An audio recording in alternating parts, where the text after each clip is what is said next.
आप देख रहे हैं पॉलिटी। पॉलिटी में मौलिक अधिकार का ये दूसरा टॉपिक है। मौलिक अधिकार में इससे पहले मौलिक अधिकार पार्ट 1 में पढ़ चुके थे और उसमें कुछ बचा हुआ टॉपिक रह गया था, उसको हम लोग आज क्लियर करेंगे। तो आइए शुरू करते हैं। मौलिक अधिकार कुल कितने हैं, थोड़ा सा ओवरव्यू देख लें। 6 है। 6 में से जो पहला है वो है समता का अधिकार, जो अनुच्छेद 14 से लेके 18 तक है। दूसरा है स्वतंत्रता का अधिकार, जो अनुच्छेद 19 से लेकर के 22 तक में है। आज हम लोग पढ़ने जा रहे हैं शोषण के विरुद्ध का अधिकार। शोषण के विरुद्ध का अधिकार अनुच्छेद 23 और अनुच्छेद 24 से रिलेटेड है। अनुच्छेद 23 क्या कहता है कि मानव के दुर्व्यवहार और बलात्श्रम का प्रतिषेध करता है। ये कहने का मतलब ये है कि कोई व्यक्ति की खरीद बिक्री, बेगारी और इस प्रकार के अन्य ज़बरदस्ती लिया हुआ श्रम निषिद्ध ठहरा गया है। मतलब कि ये कह रहा है कि तुम किसी से भी श्रम ले लोगे और उसको उसका पैसा सही से नहीं दोगे या फिर उसे परेशान करोगे, उसी को हम लोग क्या कहते हैं, बलात्श्रम कहते हैं। क्या कहते हैं? बलात्श्रम। ठीक है। और मानव के साथ दुर्व्यवहार करोगे, जो अक्सर करते हैं, जैसे कि जो छोटे छोटे उद्योगपति हैं जो बिजनेस करते हैं, जिनका फैक्ट्रीज है, वहाँ पे ये देखा जाता है कि उनके साथ लेबर के साथ दुर्व्यवहार या फिर उनसे बलात्श्रम। तो आर्टिकल 23 उसी से रिलेटेड है। आर्टिकल 24 क्या कहता है? इसमें कहता है कि 14 वर्ष से कम आयु वाले किसी बच्चों को कारखानों, खानों या अन्य जोखिम भरे स्थानों पर नियुक्त नहीं किया जा सकता है। ये अनुच्छेद नंबर 24 कहता है। तो वही है कि बालकों की नियोजन का प्रतिषेध। अब इसमें ध्यान रखना ना कि 14 वर्ष से जो कम आयु के बच्चे हैं वो सिर्फ और सिर्फ कारखाने हो, खाने हो, जहाँ मतलब जोखिम भरा काम हो ना, वहाँ पे काम नहीं कर सकते हैं। ऐसे नॉर्मल कंडीशन में वो काम कर सकते हैं। ठीक है। बस ध्यान रखना है कि जहाँ पे जोखिम हो वहाँ पे वो काम नहीं कर सकते हैं। तो ये अनुच्छेद नंबर 24 क्या कहता है? बालकों के नियोजन से प्रतिषेध करता है। उसका जिसका उम्र 14 वर्ष से कम हो उसको जो है सो जोखिम वाले जगहों पे काम में नियुक्त नहीं किया जा सकता है। ये हमारा आर्टिकल का अनुच्छेद नंबर 24 कहता है। अगला है हमारा धार्मिक स्वतंत्रता का अधिकार। इसमें क्या है? इसका जो आर्टिकल है वो आर्टिकल नंबर 25 से लेकर के आर्टिकल नंबर कहाँ तक है? ये 28 तक है। इसको जान लो क्या है। आर्टिकल नंबर 25 ये कहता है ना कि कोई भी व्यक्ति उसको जो भी धर्म मानना है ना वो माने और उसका प्रचार प्रसार कर सकता है। उसे कोई प्रेशराइज नहीं करेगा कि तुम यही धर्म रहो, तुम चेंज मत हो। वो उसका मन है, अगर वो जिस धर्म में भी इंटरेस्ट रखना चाहता है उसको माने और उसका प्रचार कर सकता है। तो आर्टिकल नंबर 25 यही कहता है कि अंतःकरण की और धर्म को अबाध रूप से मानने, आचरण और प्रचार करने की स्वतंत्रता। मतलब मन से उसके अंतःकरण में जो धर्म को मानने का है या प्रचार करने उस धर्म को, उसके बारे में कहा गया है। अनुच्छेद नंबर 26 देखो। इसमें क्या है ना, धार्मिक कार्यों के प्रबंध की स्वतंत्रता के बारे में बात की गई है। ये क्या कहता है? व्यक्ति को अपने धर्म के लिए संस्थाओं की स्थापना, पोषण करने, विधि सम्मत संपत्ति के अर्जन, स्वामित्व व प्रशासन का अधिकार है। यानी कि वो अपने धर्म के लिए किसी भी संस्था का स्थापना करे, यानी कि वो धार्मिक कार्यों का प्रबंध करे। इससे रिलेटेड है आर्टिकल नंबर 26। 27 की बात करें, इसमें यह कहा गया है ना कि जो राज्य है, राज्य का मतलब समझ में आया ना, राज्य का मतलब जो भी गवर्नमेंट हो या कंपनी हो या जो भी हो, ये सब राज्य ही होते हैं। वो किसी ऐसे को कर देने के लिए बाध्य नहीं कर सकता जिसकी आय किसी विशेष धर्म अथवा धार्मिक संपत्ति की उन्नति या पोषण में व्यय करने के लिए विशेष रूप से निश्चित कर दी गई है। तो ये हमारा आर्टिकल नंबर 27 है। अब देखो आर्टिकल नंबर जो 28 है उसमें क्या कहा गया है? राज्य विधि से पूर्ण पोषित किसी शिक्षा संस्था में कोई धार्मिक शिक्षा नहीं दी जाएगी।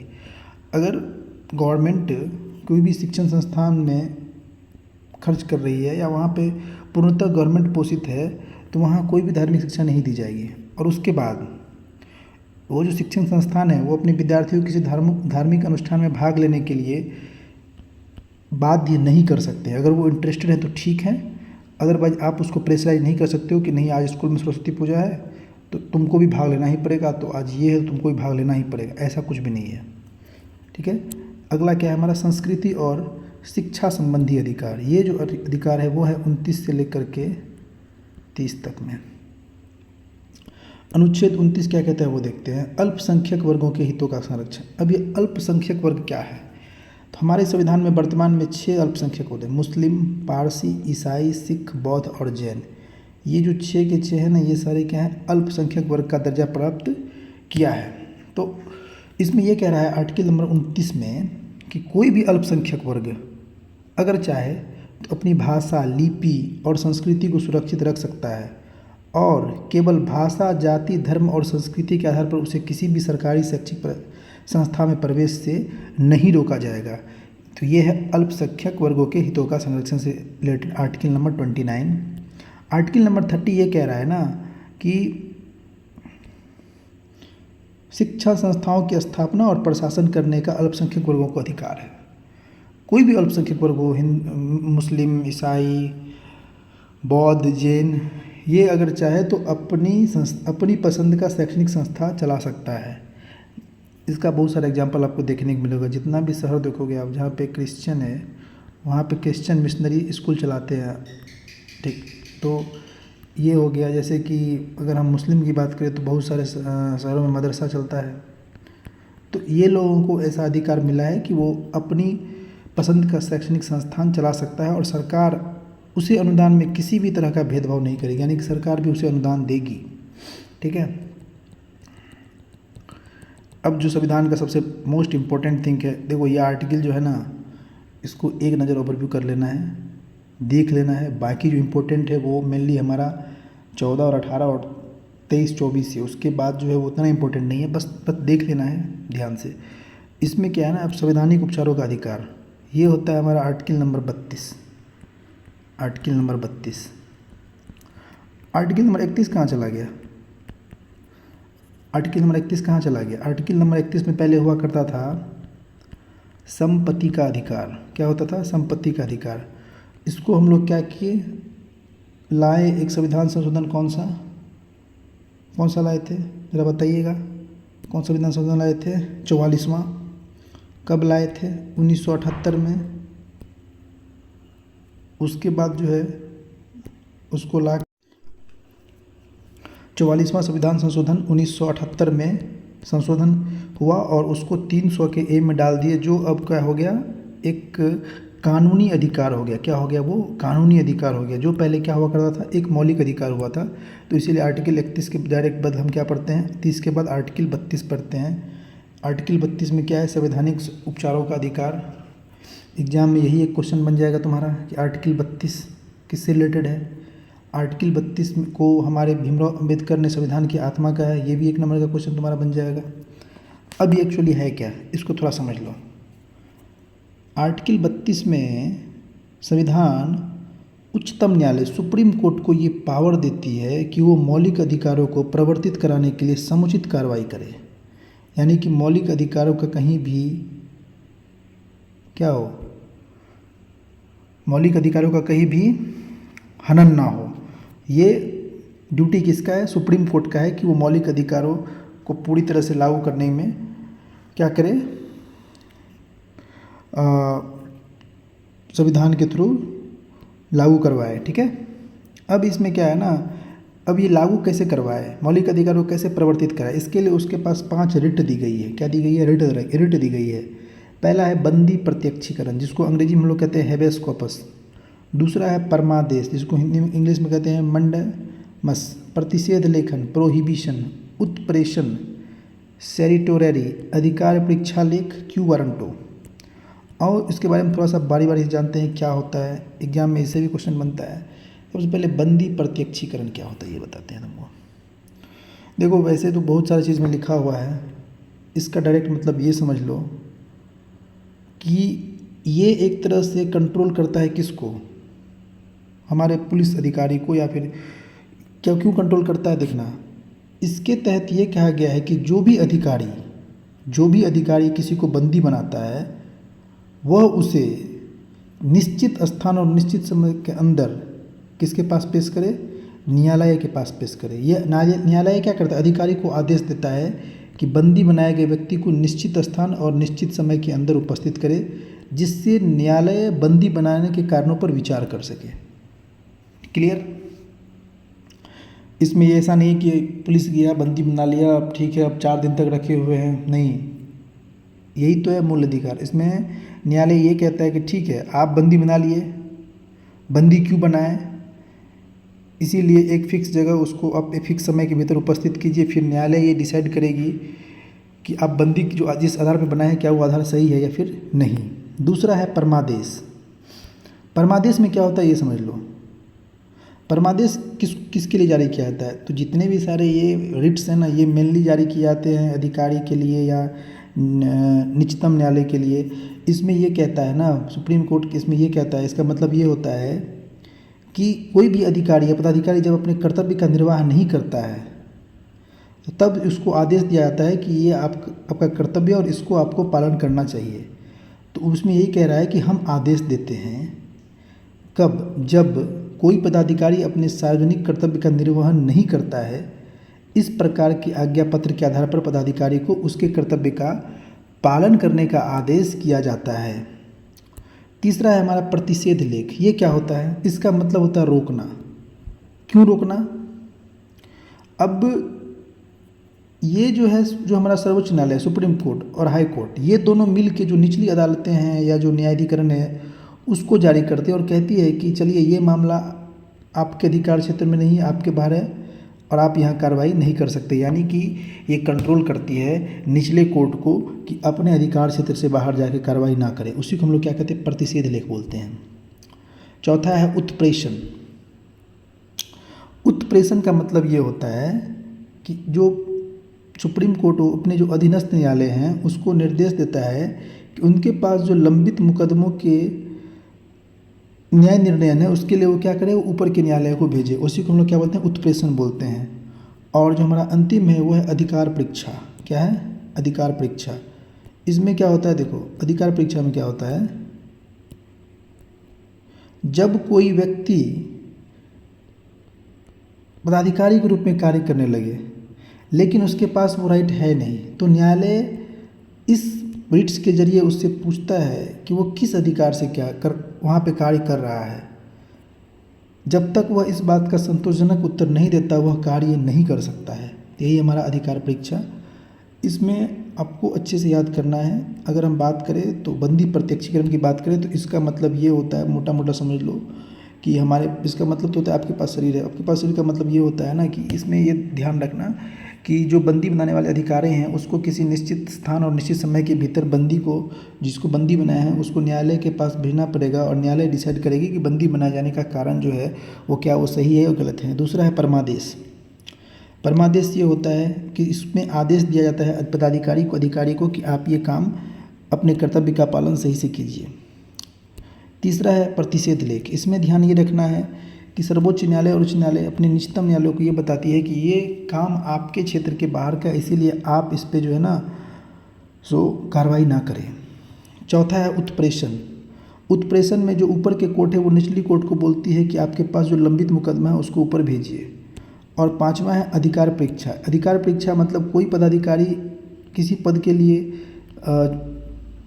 क्या है, वो क्या है, वैधानिक रूप से उसके पास अधिकार नहीं है लेकिन फिर भी वो काम कर रहा है, तो न्यायालय उससे पूछती है अधिकार परीक्षा के आदेश के द्वारा कि वो किस अधिकार से कार्य कर रहा है। तो ये था हमारा आर्टिकल नंबर 32 जिसको हम लोग कहते हैं संवैधानिक उपचारों का अधिकार, जिसको भीमराव बाबा साहब अम्बेडकर ने क्या कहा है, संविधान की आत्मा। ठीक है, अब जो इसमें कुछ पॉइंट्स रह गए हैं मूल अधिकार में, वो देखना है कि हमारे पास जो मूल अधिकार हैं क्या वो मूल अधिकार हमें भी प्राप्त है जो भारत के बाउंड्री के भीतर रह रहे हैं, और भारत के बाउंड्री के बाहर जो है वो जो हमारे बाउंड्री के भीतर आएंगे, तो इसमें कौन से दोनों के लिए और कौन से सिर्फ भारत के लोगों के लिए है, क्योंकि सारे के सारे मौलिक अधिकार तो आप विदेशी को दोगे नहीं, जाहिर सी बात है। तो देखो इसमें थोड़ा समझो, कौन केवल नागरिकों को प्राप्त मूल अधिकार और ये विदेशियों को प्राप्त नहीं है। अनुच्छेद 15, 16, 19, 29 और 30। अब इसको बिना देखे याद करो, अनुच्छेद 15, 16, 19, 29, 30। 15, 16, 19, 15, 16, 19, 29, 30, 15, 16, 19, 29, 30 याद रहेगा। 15, 16, 19, 29, 30, 15, 16, 19, 29, 30। अब 15 में क्या है? 15 में क्या है हमारा? धर्म, मूल, वंश, जाति, लिंग के आधार पर विभेद का प्रतिषेध। ये सिर्फ और सिर्फ ये भारतीय नागरिकों के लिए है। अनुच्छेद 16 लोक नियोजन में विषय में अवसर की समता सिर्फ भारतीयों के लिए है। आर्टिकल 19 जो भी 6 चीज़ है ना, चाहे विचार हो, अभिव्यक्ति हो, शांतिपूर्ण सम्मेलन हो, विचरण हो, जो भी हो, ये सिर्फ और भारतीयों के लिए, विदेशियों के लिए नहीं है, नागरिकों के लिए, भारतीय नागरिकों के लिए है। 29, 30 जो है अल्पसंख्यक से रिलेटेड है। अल्पसंख्यक को शिक्षा एवं संस्कृति संबंधी अधिकार है। अपने धर्म के प्रचार हेतु शिक्षण संस्थानों की स्थापना करने का अधिकार है। तो ये सिर्फ और सिर्फ क्या है? नागरिकों को मिले। नागरिक बोले तो भारतीय नागरिकों को मिले हैं, विदेशियों को नहीं मिले हैं। तो एक बार फिर देखिए, आर्टिकल 15, 16, 19, 29, 30। आप ये आर्टिकल याद कर लो, उसके बाद आप रिलेट खुद ब खुद कर लोगे। अब क्या है ना कि नागरिकों के साथ साथ जो विदेशी लोगों को भी मूल अधिकार प्राप्त है, बस शत्रु क्षेत्र को छोड़कर। तो 14 विधि के समक्ष समता और विधियों का समान संरक्षण। मान लो कि किसी दूसरे देश के लोग यहाँ पे आके कोई काम करते हैं ना, उसके लिए कोई दूसरा रूल नहीं होगा। जो हमारे संविधान में भारतीय नागरिकों के लिए है, उनके लिए भी वही कानून रहेगा, उन पे भी वही कानून लागू होगा। ऐसा नहीं कि तो उसको 2 साल अधिक जेल डाल देंगे या कुछ और कर देंगे। ठीक है, तो अनुच्छेद 14 हो गया। 20 उसके पास भी जो है सो अपराध के दोष सिद्धि के संबंध में संरक्षण का अधिकार है। ठीक है, इसमें क्या कहता है? अपराध के दोष संबंधी संरक्षण में इसमें यह कहता है कि सेम वही चीज़ की उसको एक अपराध के लिए एक ही बार दंड मिलेगा, दोबारा नहीं मिलेगा। उसे अपने ही विरुद्ध न्यायालय में गवाही देने के लिए बाध्य नहीं किया जाएगा। तो ये हमारा आर्टिकल नंबर 20 भी दोनों के लिए है। आर्टिकल नंबर 21 प्राण एवं धिक स्वतंत्रता का संरक्षण, ये भी तो उसके लिए भी, विदेशियों के लिए भी है। 21 का को प्रारंभिक शिक्षा, ये भी है। अनुच्छेद 22 हो गया, तो कुछ मामलों में हिरासत एवं नज़रबंदी संरक्षण, ये भी उसके लिए है। ठीक है, अगर बात करें स्वतंत्रता के अधिकार जो था, स्वतंत्रता का अधिकार, उसमें 19 नंबर हटा दो, बाकी जो बच गया 20, 21 और 22, ये तीनों जो है ना वो नागरिक के साथ विदेशियों को भी प्राप्त है। अगला देखो क्या है, अगला है अनुच्छेद 23 बलात्श्रम एवं अवैध मानव व्यापार के विरुद्ध प्रतिषेध, दोनों के लिए। 24 कारखानों आदि बच्चों के नियोजन का प्रतिषेध। अनुच्छेद 25 धर्म की अभिवृद्धि के लिए प्रयास करने की स्वतंत्रता, मतलब धार्मिक वाला सारा का सारा है, देख लो। 25 भी है, 26 भी है, 27 भी, 28 भी है। ठीक है, अभी 25 क्या कहता है? 25 कहता है कि 25 ये कहता है ना कि उसको कोई भी धर्म अगर मानने का मन हो तो वो माने और उसका प्रचार करे। 26 क्या क्या क्या कहता है? धार्मिक कार्यों का अगर संचालन करना चाहता है या प्रबंध करना चाहता है तो उसका भी करे, उसके लिए वो स्वतंत्र है। अनुच्छेद 27 क्या कहता है? किसी धर्म को प्रोत्साहित करने हेतु कर से छूट। ठीक है, मतलब कि अगर वो किसी धर्म को आगे बढ़ाना चाहता है तो राज्य उस पर टैक्स लगा के उसको कम नहीं कर सकती है, फिर उसको हतोत्साहित नहीं कर सकती है। और जो हमारा लास्ट है वो ये कह रहा है कुछ विशिष्ट संस्थाओं में धार्मिक आदेशों को जारी करने की स्वतंत्रता। ठीक है, तो ये जितने भी सारे अनुच्छेद हैं ये हमारे नागरिक और प्लस विदेशी दोनों के लिए क्या है, ये लागू होते हैं। सिर्फ भारतीय नागरिकों के लिए पास कौन कौन से हैं? तो 15, 16, 19, 29, 30, बस ये 5 है भारतीयों के लिए। ये पूरा का पूरा जो टॉपिक था वो मूल अधिकार से था। इसमें हम अपने तरीके से समझाने की कोशिश की है आप लोगों को। इससे रिलेटेड एक MCQ भी ला दूंगा। MCQ हमारे चैनल पे कंटिन्यू आ रहा है और साथ साथ हम एक एक टॉपिक, एक एक वीडियो भी कर रहे हैं। ठीक है, आसानी से पढ़िए। उसके बाद मैं फिजिक्स का जब ये खत्म हो जाएगा तो मैं लूसेंट सीरीज भी लाऊंगा, फिर लूसेंट ऑब्जेक्टिव भी लाऊंगा। तो बहुत सारे वीडियो आएंगे एग्जाम से पहले RRB NTPC से, जो आप लोगों के लिए बहुत ही हेल्पफुल रहेगा। इस वीडियो में इतना ही था, अब मिलेंगे अगले वीडियो में। तब तक के लिए देखते रहिए और इस चैनल को सब्सक्राइब कर दीजिए, लाइक भी कर दीजिए, और इसमें अगर कुछ सुधार हो सके तो वो कमेंट कीजिए। मिलते हैं अगले वीडियो में, तब तक के लिए जय हिंद।